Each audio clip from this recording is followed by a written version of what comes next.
This week, University of Georgia professor emeritus George Selgin on his book, False Dawn. He makes the case that many of the FDR New Deal programs were counterproductive and impeded recovery from the Great Depression. He spoke with George Mason University professor Tyler Cowen at the Cato Institute in September.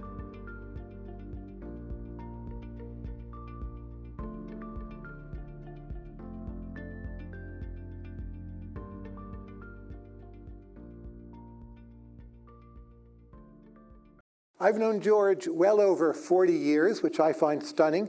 I first learned of him through his work on free banking, and he was at NYU as a grad student, and I lived nearby. He and I have had fruitful discussions for a long time, but we've never taped anything. He has a new book out called False Dawn, The New Deal and the Promise of Recovery, 1933 to 1947. It is the best book on its topic, and I am proud to announce I have read all of George's books, and they are all definitely worth reading. George, welcome. Thank you, Tyler. It's very pleased to be back here at Cato and to have a chance to have this conversation with you. First question, if someone tried to sum up in as simple a sentence as possible what in the New Deal mattered, and they said, well, revaluing gold helped recovery a lot, and the NIRA hurt recovery a fair amount. Is that the best quick summary they could produce? Of the whole thing? Of the whole thing. Book? The truth. Your book is the truth, right? No, and I say no because a big part of the truth that leaves out is what the New Deal didn't do to achieve recovery, and this surprises many people to hear, but it made very little use of fiscal or monetary stimulus. So I would add that the New Deal, whatever it was up to, did not amount to a modern style program of economic stimulus. But once we revalue gold, as you know, starting in 1933, you have manufacturing output growth rates of 7 to 8%, yes, until we screw it up later on with some disinflationary pressures. Like, how much better could we have done? Like, wasn't that a pretty good performance? It was pretty good, but it didn't last very long. In fact, the New Dealers kind of knew that it wouldn't last very long. And there are a couple of reasons why. First of all, there was a big burst of output that was connected to the expectation that the NRA, the National Recovery Administration, was going to be coming into effect, because it was one of the early New Deal measures. And it was going to artificially raise prices through controls. So there was a kind of boom that was based only on manufacturers' desires to jump the gun and buy inputs and produce inventory before their own costs went up. So that was part of the story. Of course, when you're coming out from the deepest depths of a depression with a banking crisis and all that, you would expect a rather rapid growth to follow from the stabilization of the banking situation itself. So I don't want to deny that there was a genuine progress during those early months of the New Deal. And I don't want to deny that the New Dealers deserve credit for much of it. But it didn't last, of course. We all know it didn't last. Beyond that first period, once the NRA and associated programs for price controls kicked in, things started to slow down very rapidly. And what kept the progress going after that, though at a slower rate, was mostly gold starting to rush in from Europe. And it was rushing in only initially because of devaluation, but after that, it was mostly rushing in because of fears of the consequences of Hitler coming to power and the possibility of war breaking out. So that's the story of the early phase of the New Deal.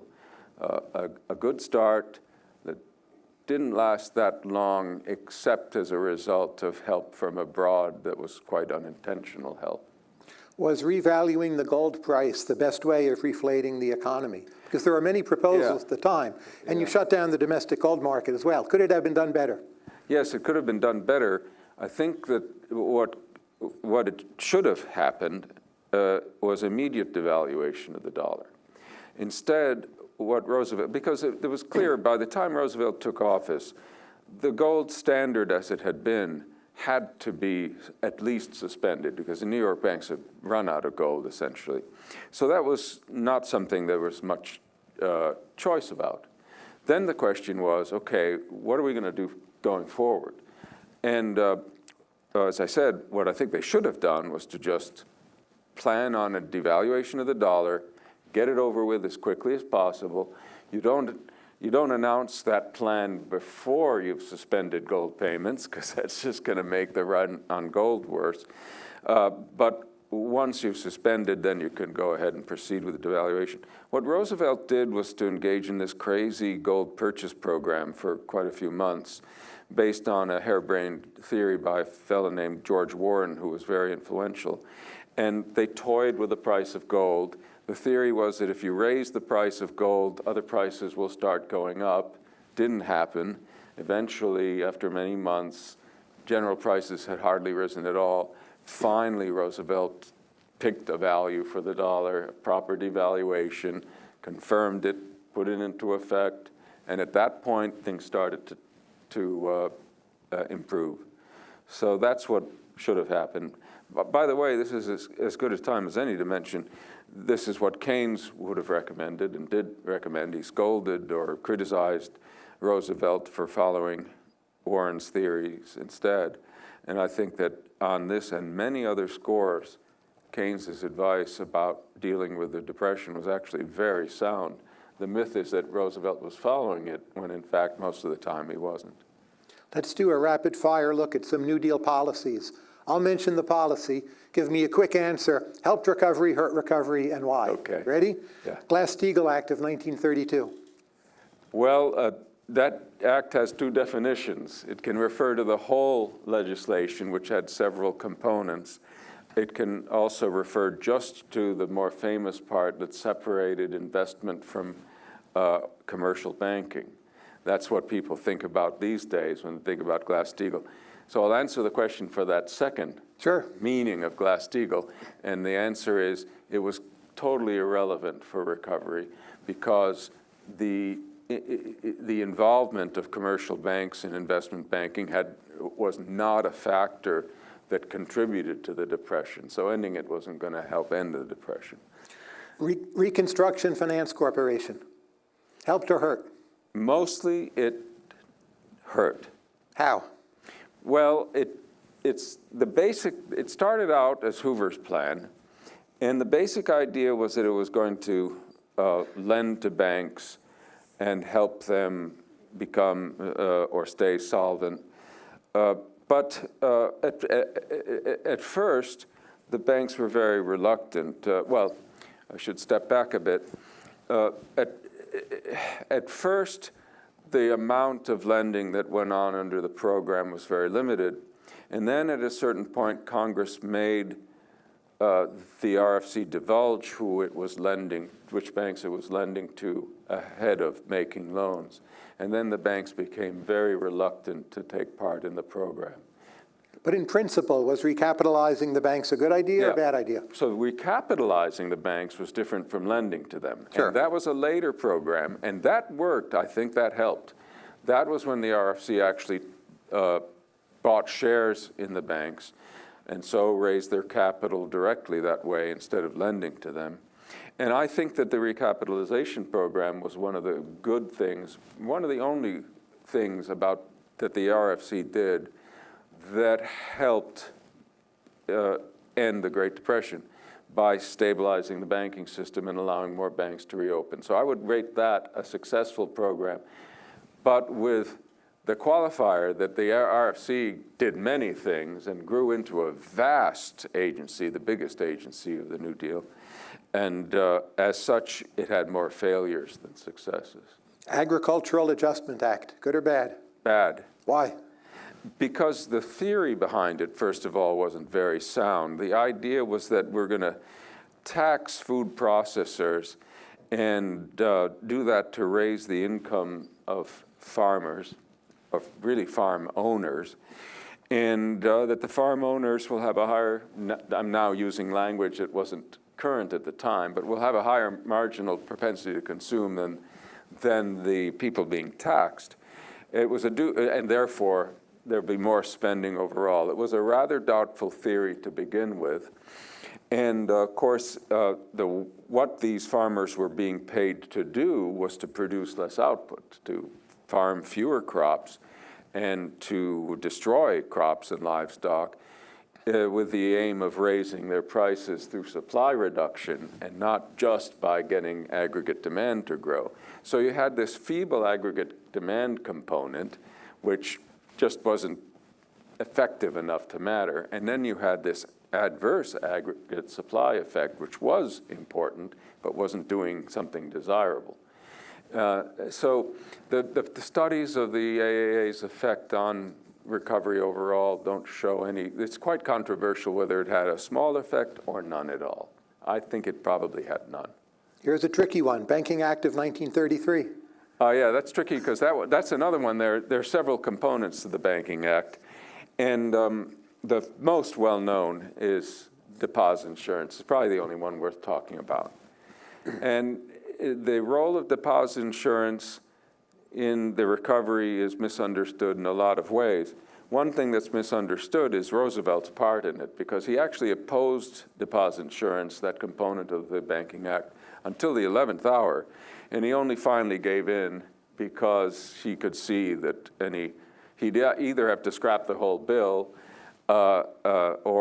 and if he did try to do that with a veto, he'd probably have the veto overridden. So he finally signed it, and then he took credit as this is my idea and all that. So that's one thing that's misunderstood. The other is that deposit insurance was only one of many factors that helped stabilize the banking system by discouraging people from running on the banks. And so it contributed to the reopening of the banking system, which was crucial to recovery, but not as much as people think. But you're going to say good. I'm going to say good in the sense that apart from long-run consequences, moral hazard and all that, it did not hurt.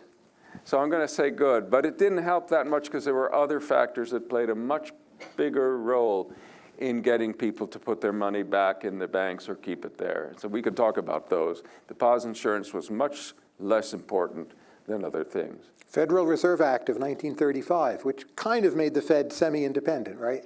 Yes, the Federal Reserve, that was Banking Act of 1935, gave the Federal Reserve its the concentrated control of the Federal Reserve to bureaucrats in Washington.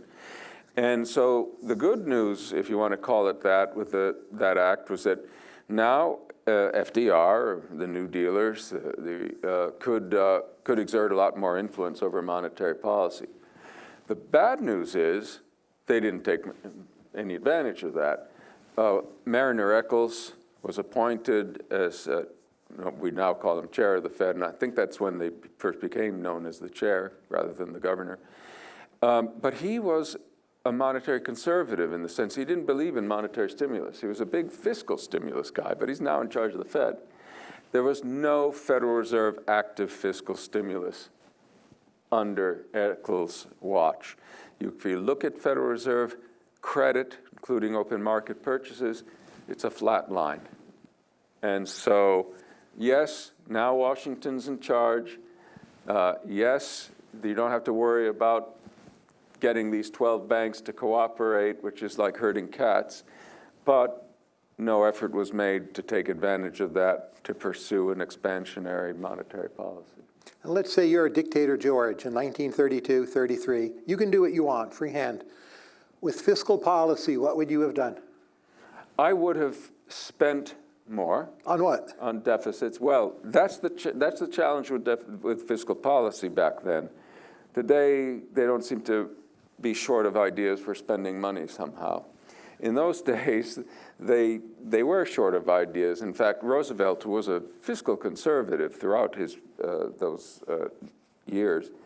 Roosevelt at first said with regard to big spending plans, what are we going to spend it all on? And he had a point. So I would have favored more fiscal stimulus to the extent that they could come up with stuff to spend it on, and I might have told Harold Ickes to spend money a little bit more generously and not be worried about wasting it. But I want to say, I would have put more emphasis on monetary policy, which wasn't taken advantage of, because I think it would have been much more capable of addressing the problem of a lack of demand than fiscal policy, given the difficulty involved of spending a lot of money and the potential waste that fiscal policy, fiscal stimulus can involve. And taxes were basically tripled, right? Would you have done that? Yes. No. No, certainly not. Cut taxes, kept them the same? What? You're a dictator. I would have gotten rid of some of the more regressive taxes, which they were relying on heavily, starting with the 1932 excise taxes that were passed, of course, by the Hoover administration, but they were maintained and even expanded by the Roosevelt administration. Roosevelt had some taxes that, were meant to soak the rich. They get a lot of attention, but they were in fact not the main sources of revenue by any means. Most of the taxes that the administration was relying on in its effort to balance the budget, which it kept trying to do, this is the Roosevelt administration, most of them were quite regressive, falling on lower income people. And I would certainly have rolled back some of those taxes. I don't think fiscal deficits were at all inappropriate at this time. But again, I would have placed more emphasis on monetary policy than on fiscal, and resorted to fiscal stimulus to the extent that monetary policy didn't seem to be able to cut it. Just as a cause or potential cause of the Great Depression, did Smoot-Hawley matter at all? A tiny amount? Significant? Is Jude Wanniski just making this up? Tell us. Well, on Smoot-Hawley, my tendency is to defer to the research of Doug Irwin, who I consider to be the great expert on this subject. And Doug is by no means a critic or opponent, let alone an opponent of free trade. He's very critical of Smoot-Hawley, yet even Doug says that his opinion is that Smoot-Hawley was a small factor in the Great Depression. If he says that, I'm inclined to agree, though I have to say I haven't done any independent research on this. It's just simply a matter of my inclination to defer to that particular authority on this question. If Smoot-Hawley was small or very small or maybe nothing, should we also conclude that policy uncertainty was small? Because here we saw a policy come with certainty. We know it was very bad. So why is policy uncertainty such a big deal?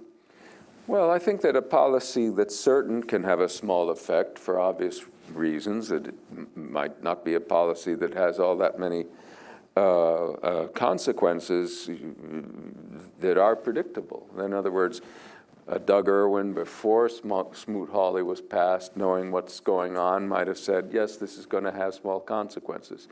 If we assume, this is a stretch, that people are as smart as Doug Irwin, they might have anticipated the policy and still not expected it to have big effects.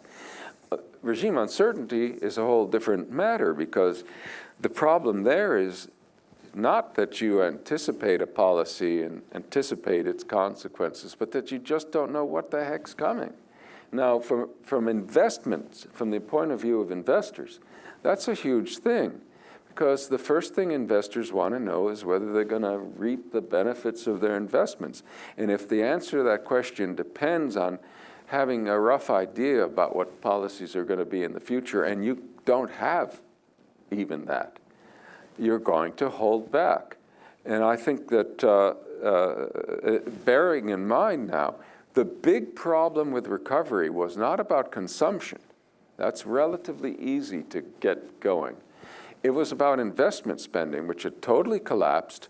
There was hardly any net investment for the whole 1930s. So anything that is discouraging businessmen from investing, including uncertainty, which can definitely do it, is going to be standing in the way of recovery. And I believe this was a big barrier to recovery during the 30s. Why was the Second Great Depression, as it's sometimes called, in 1937-38 so severe? C-SPAN's Afterwards podcast continues in a moment. Now back to C-SPAN's Afterwards podcast. That's a really good question, and now you've come to the first one that kind of stumps me, because it was so dramatic and so sudden, and there were a bunch of factors that contributed to it, and I think that the best answer to the question is that there were so many operative causes all coming together at once, a sort of perfect storm of bad policies. On the monetary policy side, two things were done at the same time by different actors who didn't seem to be coordinating very well. First, remember that gold flowing in from Europe that was the main driving factor in expanding demand in the 30s. Well, they started worrying about inflation. Oh, we're going to have too much, which was kind of crazy under the circumstances, but it's true. And as a result, at the Fed, they started doubling reserve requirements. They did it in 3 steps. And that in itself may not have done that much harm. There's controversy about how much it mattered. But at the same time, at the Treasury, they started sterilizing the gold inflows. That is, they took steps that prevented the inflow of gold, which went directly to the Treasury at this time, from influencing the amount of reserves in the banking system. So the reserves didn't go up, even though the Treasury was getting more gold. And it was exactly coincident with all this monetary restraints that you had the outbreak of the 37, 38 depression. But that's not all. There was fiscal constraint as well. Coming up towards 37, they decided that, again, along with thinking that the inflation was a potential becoming a threat all of a sudden, they're thinking as well that the recovery is just about around the corner, that they're almost there, because by 37, things are starting to look a lot better. So they, in one of many efforts to balance the budget during this time, they resorted to fiscal retrenchment. So you had a tightening of fiscal policy. I think the best answer to the question, how come you had such a severe decline, is that you had this conjunction of monetary and fiscal tightening all happening at the same time. Who's the economist whose writings on New Deal policy come out looking the best from that time? Well, I'm going to mention Keynes, partly just to be controversial with this audience. But there's some articles by Keynes in the 30s that are just terrible. His piece on protectionism, his call in the general theory to nationalize investment. Of course. Those are some pretty bad recommendations, right, even though he got some things quite right. I'm only talking about what Keynes had to say directly about the American Depression and the New Deal. So we made him sane when he turned his neck across the Atlantic. Yes, to some considerable extent. I honestly, not just to be provocative, will say that the things Keynes had to say to Roosevelt directly, sometimes through letters publicly published, and also in his meeting with Roosevelt, insofar as we know about it, his one meeting, Keynes's advice on how the U.S. should deal with the Depression and try to get out was very sound. I'll give you a few examples.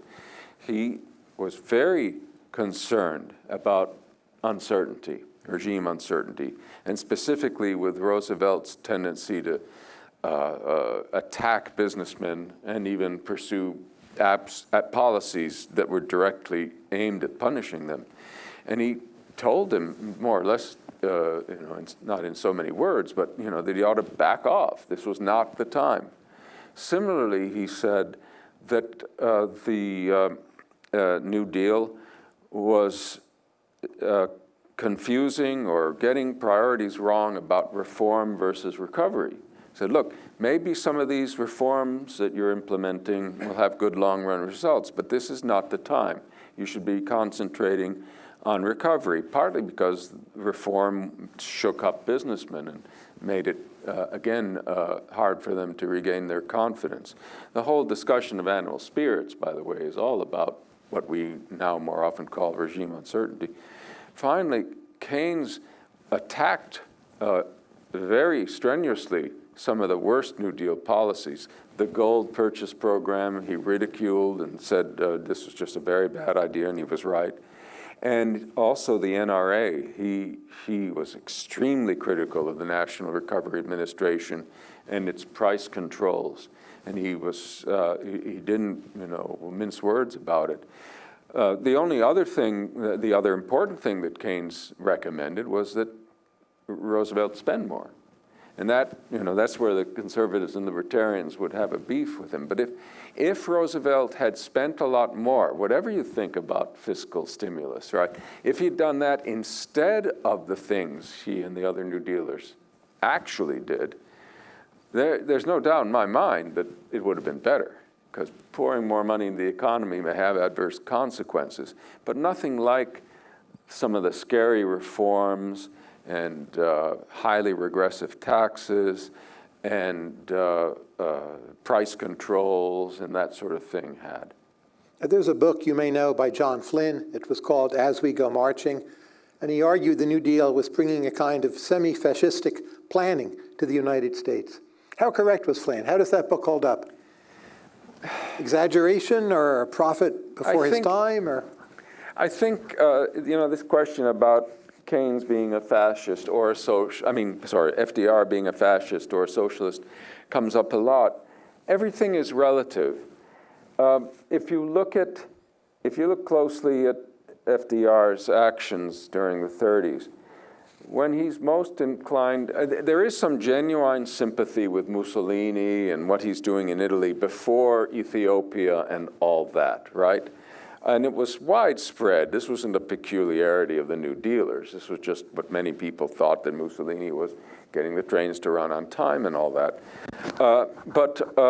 But more than anything, FDR was always looking over his shoulder at the people who might more accurately have been described as fascists and socialists, people like Huey Long and Townsend. There were all these people who were threatening, in Long's case, very obviously, to mount campaigns that might keep FDR from being reelected. And it was largely in an attempt to fend off these attacks that he stole a lot of their fascist thunder, to call it that. But he was thinking about what was needed to get reelected. And the point here is that there's a counterfactual that mustn't be overlooked, which was that there were more socialistic and fascistic people around who were gaining a lot of attention and support.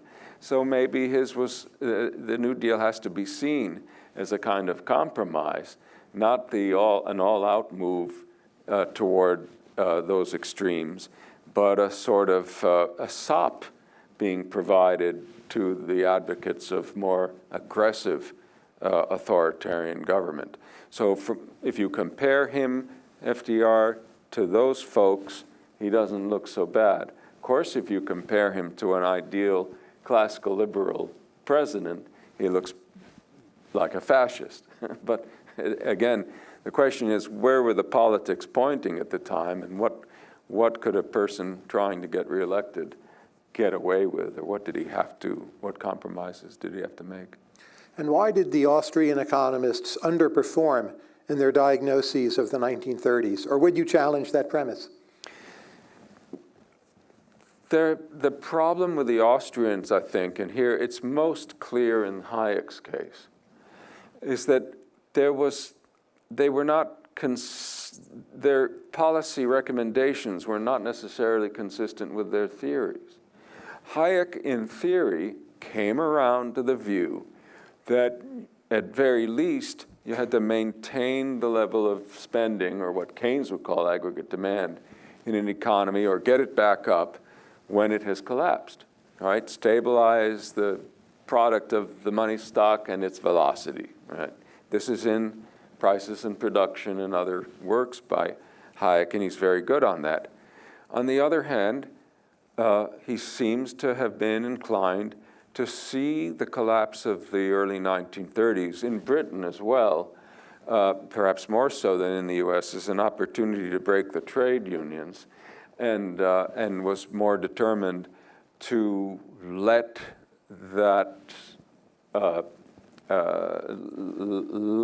damage continue, and also was keen on keeping the gold standard, whether it was consistent with stabilizing spending or not. So there were these inconsistencies between the practical recommendations, which were for austerity, for keeping the gold standard, etc., and with at least Hayek's version of the Austrian theory, which said you must maintain stability of spending in the economy if you're not going to have trouble. And how did the early Chicago school do? Henry Simons, Jacob Viner? The Chicago school as a whole, first of all, they were not the fiscal conservatives that they're now made out to be. They took the lead well ahead of Keynes in pushing for big public works to counter the Great Depression. Many of them signed a petition to that effect, and had been arguing for it for some time. So they certainly were not laggards in the sense of recognizing that the government could help stimulate demand through public works. But on other scores, well, Fisher, of course, wasn't really Chicago. He was Yale. He's kind of an honorary Chicago economist, but he was a highly influential economist at the time. Fisher was for a managed fiat dollar, what we have today, in effect. And in that sense, you could say it was very forward-looking. But he wanted to get rid of the gold standard. There were a lot of Chicago economists, I think, who were sympathetic with that goal. Simons wanted to do away with fractional reserve banking, and I think that was a very bad way to respond to the banking crisis, which if you looked at what was really behind it, you find that bad regulations rather than fractional reserve banking per se were the problems. And Simon only had to look north to Canada to see that you didn't have to have a banking collapse just because you had fractional reserve banks. So I give the Chicago people different grades according to the different persons, because they all had different views about these things. But what I would say is true of all of them is that they were not the simple-minded classical economists that Keynes caricatures in the general theory. Now, you mentioned the banking issue. I remember well the 1980s when many people insisted to me that Japan, Germany, they had these systems of universal banking, quite well capitalized, pretty highly concentrated. It was supposed to be better than the decentralized American system, which every now and then would go insolvent. There'd be problems with the deposit insurance funds. One hears frequently claims about Canadian banking to the north. Well, they allow all this branch banking. You only have a few large banks. They never go under. But from the vantage point of 2025, when America clearly has by far the best capital markets in the world, they're very decentralized. Banks are just becoming smaller and smaller, 15 to 20% of the whole. Did we really do so bad not to move to that highly centralized model, even though it would have been stabilizing at the time? Well, two things can undermine a banking system, broadly speaking. And one is not letting the banks do the best they can to diversify and strengthen themselves. And that's what letting banks branch and that sort of thing were about. Until 1933, the U.S. government mainly undermined the stability of its banking system by limiting the freedom of what banks could do, by imposing very harmful restrictions on their activities. Now, what's confusing is that the situation has totally changed, but not the fact that the government is still to blame. And what I mean is that now we allow branch banking. We allow banks to do a lot of things that they couldn't do before, many of which I think are good in themselves. But since 1933, we have created a vast system of deposit guarantees, and so have introduced a huge moral hazard problem. Now, here's the thing. Things that would have been utterly desirable freedoms in the absence of guarantees become dangerous when you have those guarantees. Because then the banks might take advantage of the guarantees to abuse these freedoms because they see that they'll be protected on the downside from the risks they take in pursuit of profits. So we've gone from a system where freedom would have been and was desirable, more freedom, because the guarantees that would have encouraged its abuse, freedom's abuse, weren't present, to a system where the same freedoms are not necessarily a good thing because guarantees have corrupted the incentives that banks face. Say we hadn't had or hadn't kept deposit insurance, and we move forward into a world where there's 5 or 6 big banks, not many small banks. Banks are capitalized at 40%. Mm-hmm. The cost of capital is higher. Is that really better for this country? I don't think that kind of concentration would have been better, but let's be careful. That kind of concentration wasn't just a consequence of letting banks branch. In Canada, I have an article about this. In Canada, they had strict entry requirements. So what happened is that, especially starting in the 1920s, the number of Canadian banks shrank and the authorities wouldn't allow any new ones to be formed. So it wasn't just branch banking, the freedom for banks to branch, that resulted in all this consolidation. It was absolute entry restrictions that were imposed by regulation. And I think that the question one really wants to ask is, what would a banking system look like if you let banks be free to consolidate and branch and group or whatever on their own, but you also had no guarantees, no too big to fail, which of course drives a lot of consolidation itself, right? And no absolute entry restrictions, right? Freedom of entry. I don't think you would have so concentrated a banking system as we've seen now in Canada and some other places. And I also think there would be room for some small banks still, because small banks have their specialties. So among the big branch banks, I think you would also have survival of some small banks. But if the main thing you want is security for your deposit, mm-hmm. access to the payment system, and because of our Constitution, Congress cannot really pre-commit to no big bank bailouts, however much you or I might want them to. They can't, right? There's sovereignty embedded in our institutions.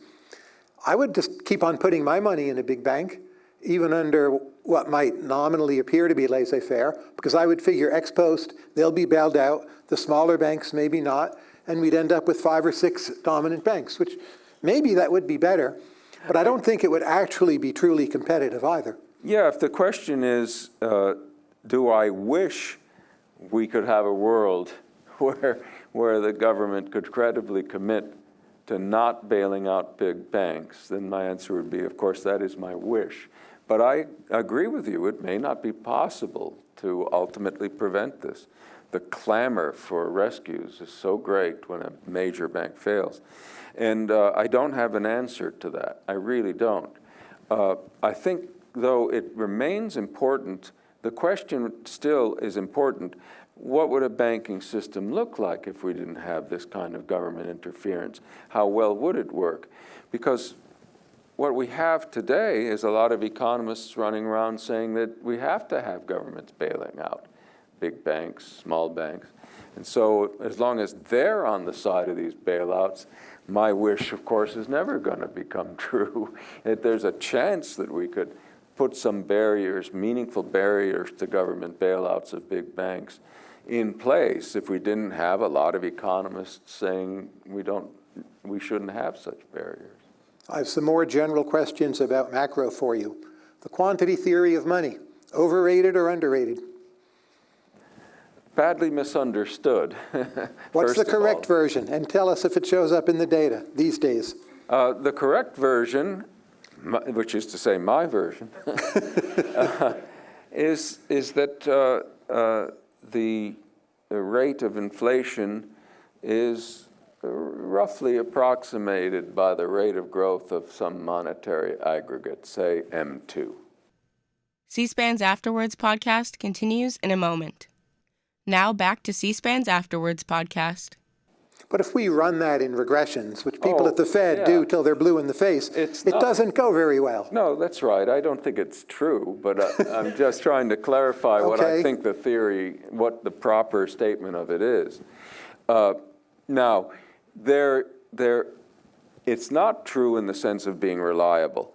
But if you look at the really broad record, there certainly is some correlation out there worth bearing in mind. The problem, of course, is financial innovation, regulatory innovation. All these things change and can change dramatically the actual relationship between any given monetary measure and any given inflation measure. But wouldn't you think those would be level effect changes, and the deltas still would look like the quantity theory? But they don't. This is, for me, a big part of the puzzle. You know, regulations change pretty slowly, so that might make the money multiplier different, or velocity different, or which monetary aggregate matters different. But at the margin, I would expect to see more quantity theory relations than I do. Well, that could be that the theory is just not that good, you know. But we've all read Milton Friedman and David Hume. The theory sounds pretty good. We teach it. What's wrong with the theory? Well, don't forget that on top of regulatory innovation and financial innovation, you have something much more fundamental, which is the demand for real money balances, which can change at any time for all sorts of reasons. The quantity theory is premised in its stricter version on the assumption that velocity is a constant or very stable value, and it isn't. That's but that should make the quantity theory more true. So if M2 goes up a lot, you would think that accelerates velocity. You would get a disproportionate effect. But in fact, you often see M2 go up quite a bit, and prices are like, meh. Yeah, well, if the rate of change of M2, well, really the rate of change of prices is changing, that it will be a factor changing velocity. And you're right, it's a positive relationship. However, velocity changes for all kinds of other reasons. And so the basic assumption that velocity is independent of the monetary growth or is stable for whatever reason is often violated. I've never been a strict proponent of the quantity theory myself, so I don't feel too obliged to try to defend it. But I must say that I taught, when I was teaching this stuff for quite a few years in the 80s and 90s, I presented to students some rough correlation data for M2 growth rates and rates of inflation, a chart for a bunch of countries, you know, with the usual diagonal. And they all lined up pretty well, and you could look at statistics for one country and you could see the relationship. It wasn't tight, but it was there, and it was there for a long time. A lot has changed since I was teaching back then, and I'm sure that if I updated those charts, I might have to give a different lecture. But there was something to it at the time when people like Milton Friedman were emphasizing it. It was definitely something that had been in the data for some time, and I think it was worth tracking. By the way, I should add, since 2008, all bets are off on this stuff because we now have a system where the monetary base doesn't necessarily have much to do with the overall ease of credit, and it's all about the interest rate of reserves and that sort of thing. So the quantity theory is probably even more doubtful since 2008 than it was before. So the notion of independent central banks, which I put in quotation marks, overrated or underrated? I would say it's an issue today, right? Yes, it's very hard. The best way I can answer it, that question, is by saying what I have said several times in other forums, that it's precisely because our central bank, the Fed, is not very independent that we need to take seriously the preservation of what little independence it does have. So given that position, I don't know whether I should say independence is overrated or underrated, because there's a sense in which It's overrated because there isn't that much of it. But it's underrated to the extent that people say, well, let's not worry about losing it all. Given that the commodity demands for gold are often quite unstable, in recent times it would be the Central Bank of China as a major culprit, can we have any kind of gold standard at all in one country, even a big country like the US, or is that just out?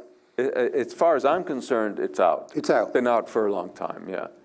If there's no gold standard, can we have free banking at all? Yes, absolutely. And it's free banks issuing things backed by US dollars. That's right. Yeah. But it's still ultimately controlled by the Fed. Yes, it is. You have to reform the Fed, too. You have to reform monetary policy. You didn't solve that problem. And 2025, how do you reform the Fed? Yeah. You're in charge. Dictator George, tell us. Well, I'm an NGDP stabilizing person.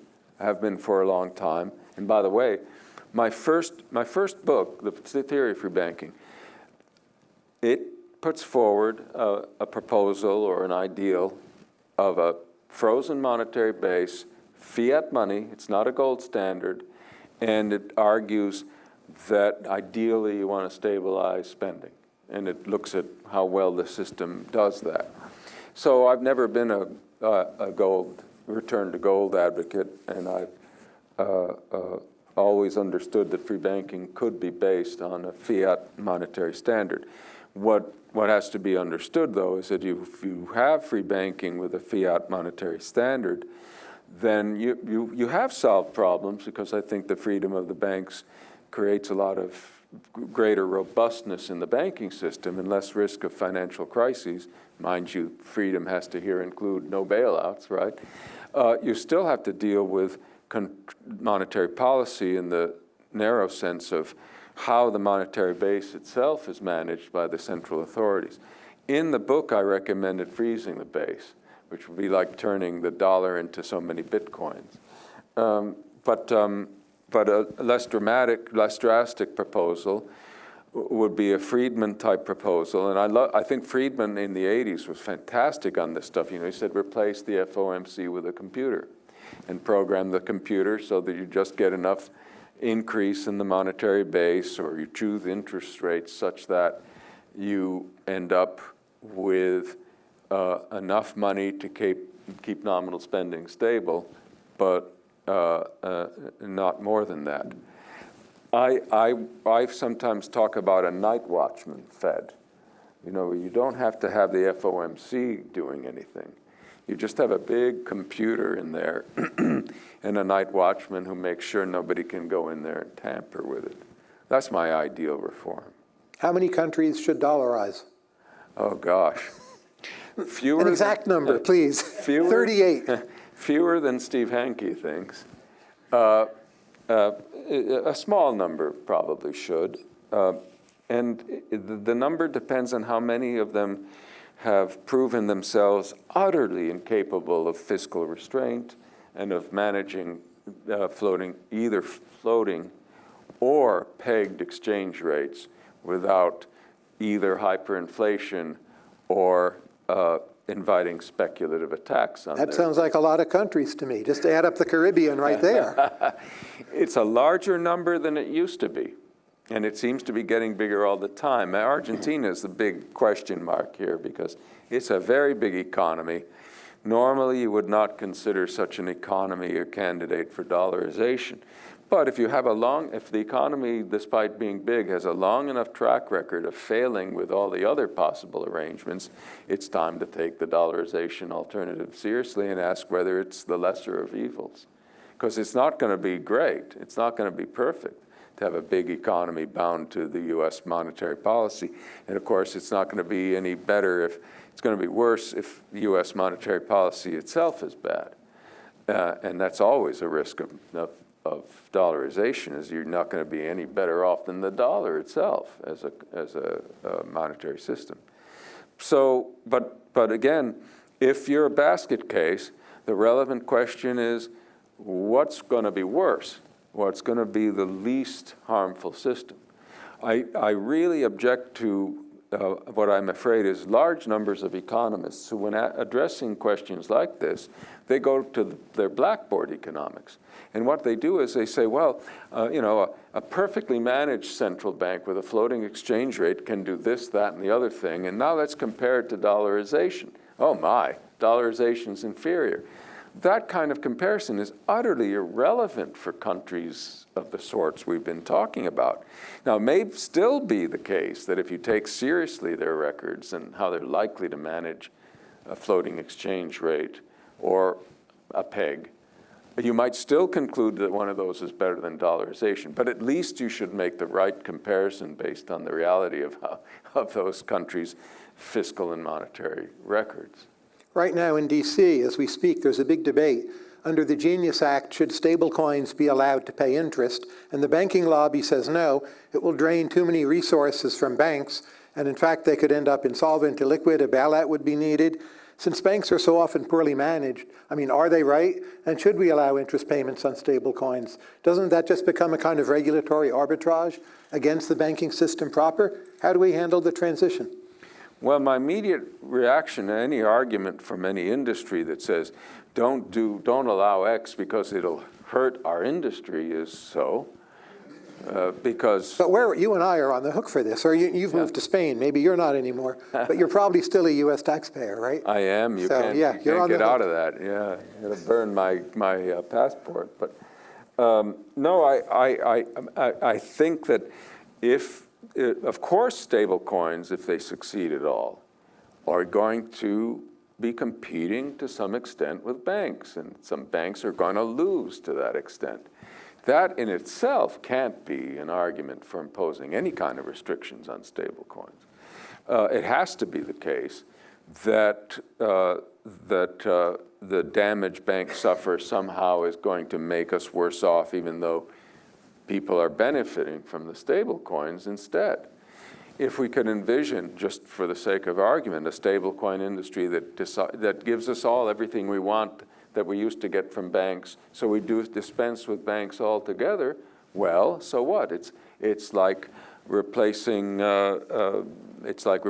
horses and buggies with automobiles. So there has to be some kind of third-party effect or something that's appealed to before we can say, oh, well, we better not let them do this. And I haven't seen very good arguments about such consequences. I do see arguments to the effect, evidence to the effect that stable coins have been very badly managed, because some of them have been disasters.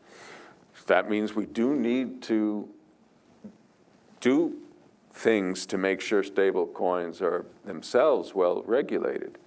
But it doesn't follow that we're doing this because we want to help the banks. We're doing it because we want to make sure we have an industry that's in itself reasonably reliable.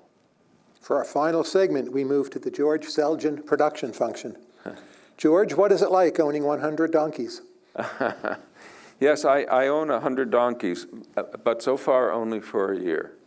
So I volunteered. There's a donkey reservation near where I live in Spain, and I found out about it, and I like donkeys, so I went down there. And it's a husband and wife have been doing this for 35 years or something, mostly out of their own pockets, to try to keep the donkey population going, and specifically the Andalusian donkeys.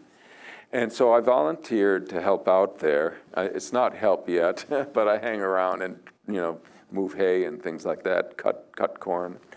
But on the website, I wanted to make a donation, and on the website it said that for 20 euros you could adopt a donkey for a year. So I sent in 2,000 euros and put a note on it, 100 donkeys.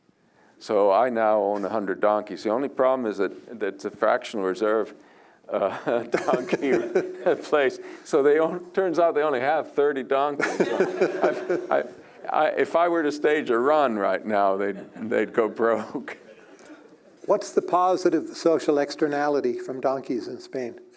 Well, if you've ever hung around a donkey or donkeys, you find that they are just nothing but walking positive externalities. They're absolutely lovely, very, very amicable animals. They come and nuzzle you and all that. And they actually use them for therapy for this reason. Now, you can't, unlike therapy dogs, you can't bring the donkey into the hospital. So people come down to the donkey reserve, patients, they bring patients down there to hang around the donkeys, and it has really good effects, psychological patients or people who are recovering from serious injuries and all that. So I'm not going to discuss what my possible problems are, but whatever they are, it's helping to hang around these donkeys, and I get it for nothing. Well, not for nothing. Well, I do some work. Yeah, I do some work. Now, feel free to challenge the premise of this question, but what would you say is the most important way that over time you've become less libertarian? Part of the answer to that, I have to say, I was never that libertarian to begin with. I got into the money stuff with Larry's book and all, and so I became libertarian on money, but by virtue of asking the question, well, do we need this much government in money? And coming to the conclusion that we don't. Now, since most people think money is the thing that, above all, has to be regulated by governments, people naturally assume that if I'm libertarian on money, I must be a hardcore laissez-faire guy all around.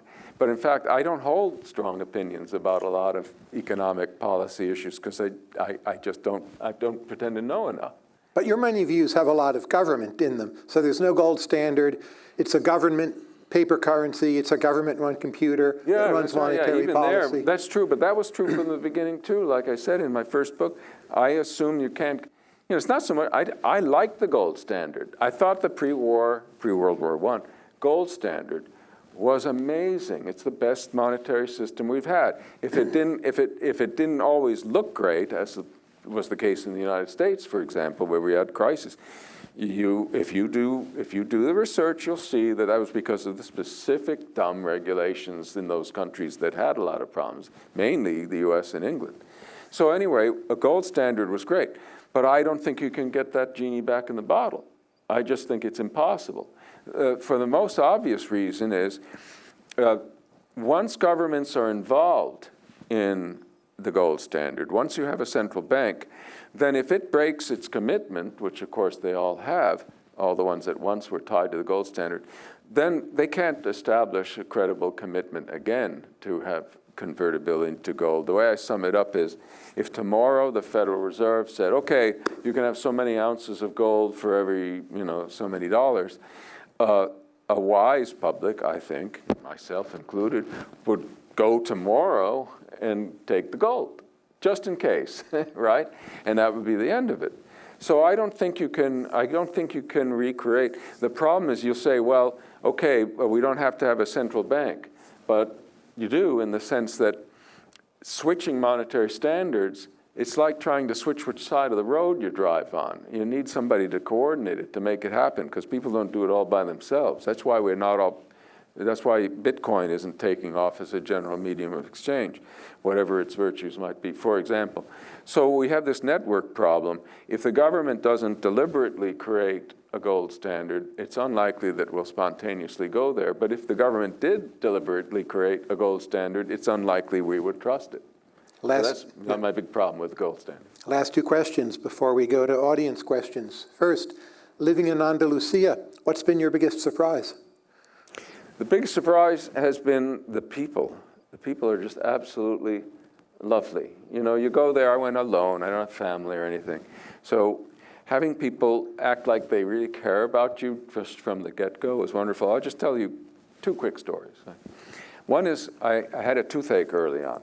So I go to a local dentist, and to make it short, because we don't have a lot of time, I ended up making about 6 visits to this dentist to try to get this thing straightened out. They finally had to pull a tooth and put a crown. And they wouldn't take my money till they put the crown in. Then they took some money. I said, how much do I owe you? They said, oh, don't worry about it next time. It's this dentist, right? And the other one is the postman. The postmen come to deliver packages, and when I'm not home, I get a frantic phone call. I say, yeah, I have a package for you. What do I do? You're not here. Where can I put it? When are you coming back? They're really worried. And these aren't necessarily people I know, right? They could be a postman I've never dealt with before. Lovely people, absolutely lovely people. So that's been the biggest surprise, fortunately a positive surprise.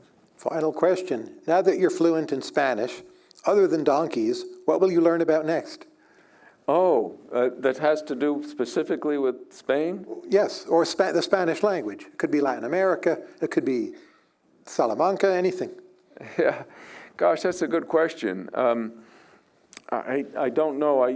What I take on has to do with just an interest that's unrelated to the interest in the language itself. But I'll only say I've been very keen on traveling more in Spain. I want to they have luxury trains now in many, many countries. I think have you been on the Maharaja Express? No, never. No? I want to do that one, but Spain has a couple of them, and I want to do those. So maybe I'll learn a lot of railroad lingo and add that to my Spanish vocabulary. But all my Spanish is a result of had to learn it. I bought an apartment and I had to have it fixed up, so my vocabulary is really good on things like plumbing and painting and plaster and stuff like that. Again, a plug for George's book, False Dawn, the very best book on its topic. Congratulations, George, and thank you very much. Oh, thank you, Todd.